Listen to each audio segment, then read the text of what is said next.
Hey y'all, I'm Kendra Wack, owner of Culture Fitness and Nutrition. I am a personal trainer and nutrition coach, and today I am here on behalf of Hunt Factory. Today we will be making venison enchiladas.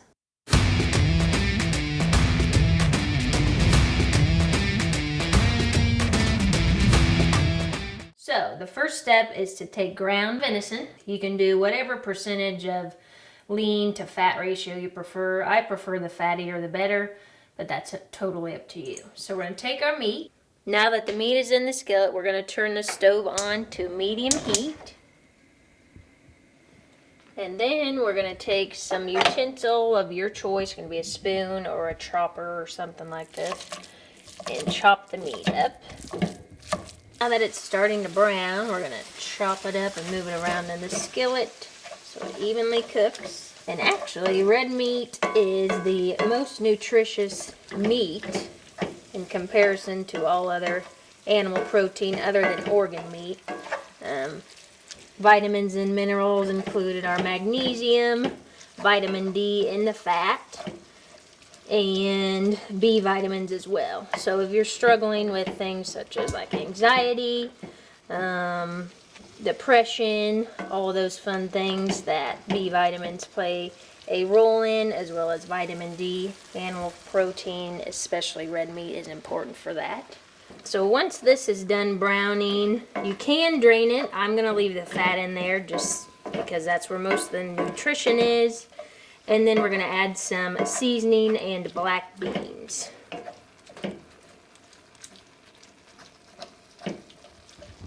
Okay, now that the meat is about done, I'm going to turn it down to low. And then I'm going to strain the beans. So you can buy organic. It really doesn't matter. I mean, it's kind of personal preference. Obviously, there's other synthetic stuff they use on stuff that isn't organic. But I like to rinse the beans off just because, as you see on the label, there's salt added and some water. So just rinsing some of that stuff off. Are all rinsed off. Shake off some of the water here. And then we're going to put it in with the meat. And now I'm going to stir in the beans. And then we're going to add in seasoning. I don't prefer to buy the prepackaged seasoning just because there's a lot of additives. So sometimes if you look at the label, actually most of the time, there is wheat added in, wheat flour specifically, some cornstarch, other unnecessary additives in my opinion. That's just used as a thickening agent. And then there's also like an anti-caking agent, so something that you wouldn't find necessarily in spices. So I just like to measure by taste or eyeball. So now we're going to add in all the spices.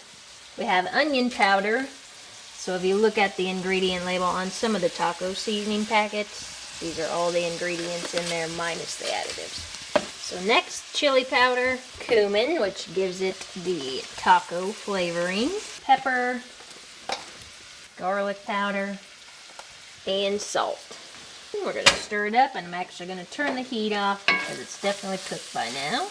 And then the next step is going to be making the sauce. So we're going to make it in this same skillet here just to keep all the flavoring in there. Since it is a cast iron, you don't have to clean it, which is good. So we're going to place the meat into a bowl and then make the sauce in the same skillet. Alright, next we're going to make the sauce. So I like to make my own sauce, of course. So you can use any type of tomatoes, diced, whole tomatoes, whatever you prefer there. I'm going to use diced tomatoes and then rotel just to give it a little bit of flavor. I choose to get the hot one just to give it a nice kick. So I'm going to open those up and place those in the Ninja.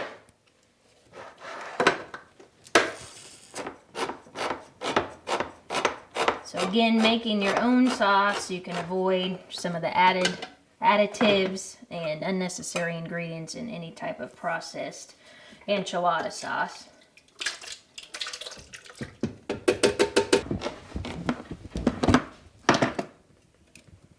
So adding those in here to break down the tomatoes a little bit. Place the lid on and then chop her up.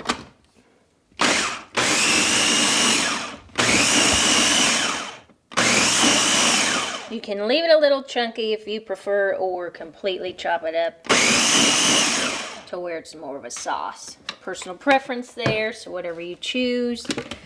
And then I'm gonna also add in a little bit of cilantro. So just tear it off the stems here.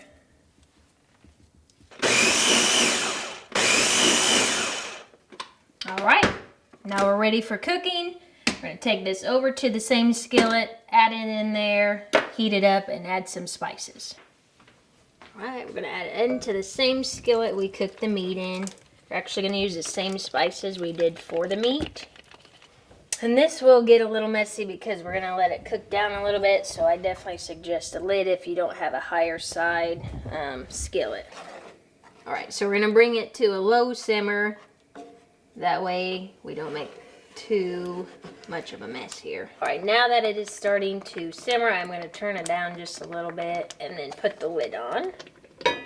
You don't have to put the lid on all the way, that way some of the steam can escape. There's not so much moisture in there. Now we're gonna check it and just give it a little stir. You want it to simmer enough to where most of the water evaporates, not too much to where it's too thick. So about medium consistency if you're looking for thickness. Give it a nice stir. Looks like it's still simmering. We're getting close. Yes, it is. So we're gonna turn the heat off here. And then we're gonna give it a taste, see if we need to add any more spices.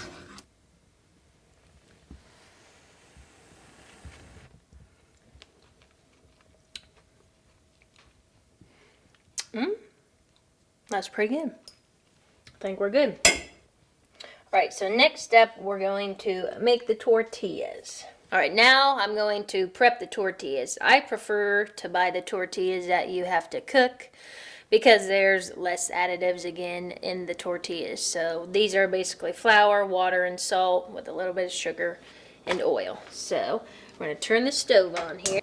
We're gonna turn the heat to about, we're gonna go with medium. And then throw one of these bad boys in the skillet. And then it should start turning white on top, and then once you flip it over, it's actually going to start bubbling. So you might want a utensil, that way you can stab the bubbles so it cooks evenly.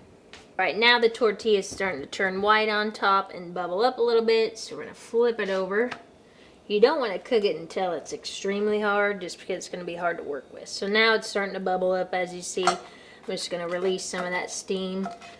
That's creating some holes.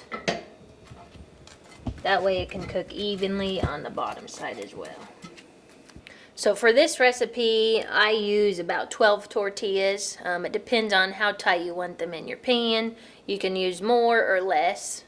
So if you are prepping your own, I'd start with 10, see where you are, and then go from there. All right, next we're gonna mix a little bit of sauce, about half a cup, in with the meat and beans. So spoon a little bit in here. Now we're gonna stir it up and then start stuffing the tortillas. All right, we're gonna put a little bit of the sauce in the bottom of the pan we're using. I'm using a 9x13. Again, like I said, using 10 tortillas. So spoon in a little bit of sauce, that way they don't stick to the bottom. And then we're gonna stuff the tortillas here. So for this, you wanna go close to the edge, and then you don't wanna overstuff it, because if you get it too close to the side, it's gonna start falling out. So put close to about 1/4 cup in there, and then you're gonna tightly roll it. Doesn't have to be pretty. And then place it in the pan here. So after this step is done, we're gonna pour the remaining sauce over the top. Shred some cheese. I prefer to shred my own, because once again, to avoid additives. And then top with cheese and place in the oven. All right, now we're gonna pour the sauce over the top.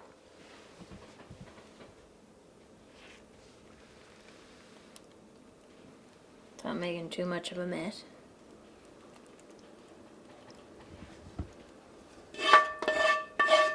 Now we're gonna shred some cheese.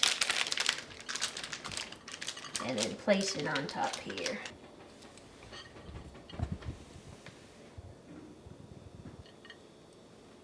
All right, now we're ready to pop it in the oven.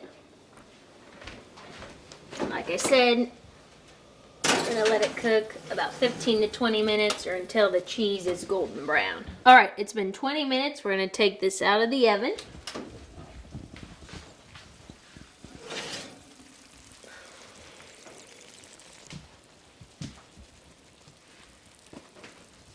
Okay, now it's time to enjoy. So, I'm gonna scoop one out. I like to top mine with sour cream, avocado, a little bit of red diced onion, and some cilantro.